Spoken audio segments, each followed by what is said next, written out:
የኢትዮጵያ የኢንዱስትሪ ታሪክ በሪቮሉሽን እና በፖሊሲ ደረጃ የሚጀምረው እንደ ፈረንጆቹ አቆጣጠር በ1920 አካባቢ ነው። እነሱም ሪቮሉሽን ወይም ደግሞ በፖሊሲ ደረጃ የተጀመረበት ወቅት ነው። ይህም ማዕከላዊ መንግስት በሚኖርበት ሰዓት እና የማዕከላዊ መንግስቱ ደግሞ እየጠነከረ በሚሄድበት ሰዓት የተለያዩ ስራዎች ሲሰሩ ነው። እሱም የከተማ እየሰፋ ሲሄድ፣ እንደዚሁም ደግሞ የባቡር መንገዶች መሰራት ሲጀምሩ፣ ፍላጎቶች እየጨመሩ ሲሄዱ ሰዎች የሚፈልጉትን ፕሮዳክት ወይም ደግሞ የኢንዱስትሪ ውጤቶችን የመፈለግ ነገሮች እየበዙ መጡ። ይህም እንግዲህ በ1950 አካባቢ ላይ ከሁለተኛ ዓለም ጦርነት በኋላ ይህ እንቅስቃሴ በጣም እየጠነከረ የሚሄድበት ሰዓት ላይ ነበረ። ኢንዱስትሪ ሴክተሩን ደግሞ አፌክት እያደረጉ ከነበሩ ነገሮች አንዱ የአገዛዝ ወይም ደግሞ የመንግስት የሚያራምዳቸውን የፖሊሲ ሂደቶች ነበሩ።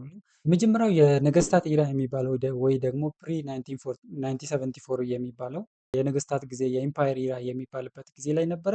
እዚህም የአምስት ዓመት እቅድ በማዘጋጀት መንግስት በጊዜው የነበረው መንግስት የውጭ ምርቶችን ለምን ሀገር ውስጥ አንተካቸውም በሚል እንቅስቃሴ ይጀምራል። ይህም ጥሩ ጅማሮ ሆኖ ይገኝና ከዛ ደግሞ ሌላ አምስት ዓመት ሌላ ፕላን አውጥቶ እየሰራ ነበረ። በዚህም ጊዜ እንግዲህ ኢንቨስተሮች ወደ ሀገር ውስጥ የመሳብ አዝማሚያም ነበረ፣ ተጀምሮም ነበረ።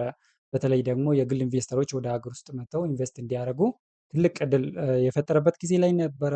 ስለዚህ በቀጣዮቹ 5 ዓመት 10 ዓመት ፕላን እየተባለ በሚሄድበት ጊዜ ላይ የኢኮኖሚ ማሻሻያ በመደረግ በማኑፋክቸሪንግ ሴክተሩ ላይ እየጠነከሩ የሄዱ ኢንቨስትመንቶች ነበሩ። ፎሬን ኢንቨስተር በሚባል ወይ ደግሞ የውጭ ሀገር ዜጎች ኢንቨስት በሚያደርጉት ማለት ነው። በዚህ ጊዜም የዓለም ባንክ ሪፖርቶችን ያወጣል። ኢትዮጵያ ውስጥ ስላለው እንቅስቃሴ እና ስለ ኢንዱስትሪ ስለ ፋሲሊቲዎቹ ሪፖርት በሚያወጣበት ጊዜ ላይ በ1985 አካባቢ ደግሞ የግል ሴክተሮችን የመሳብ እንዲችል አድርጓል። በወቅቱም የነበሩት እንደ ቴክስታይል ፋክተሪዎች አሁን ላይ ኢትዮጵያ ሰፊ ቴክስታይል ኢንዱስትሪ አለ። የምግብ ኢንዱስትሪ እና እንደዚሁም ደግሞ የሲሚንቶ ስራዎች ነበሩ። እነዚህ እንግዲህ ኢምፖርት ወደ ሀገር ውስጥ የሚገቡትን እንተካለን ብለው የሚሰራ ነበረ። ዋና ፎከሳቸው ደግሞ ኢንዱስትሪውን ማነቃቃት እና እንደዚሁም ደግሞ የስራ እድልን የመፍጠር ስራ ነበረ በጊዜው ሲሰሩ የነበረው። በዚህም ፎሬን ኢንቨስተሮች በጣም በሰፊው የገቡበት ሰዓት ነበረ።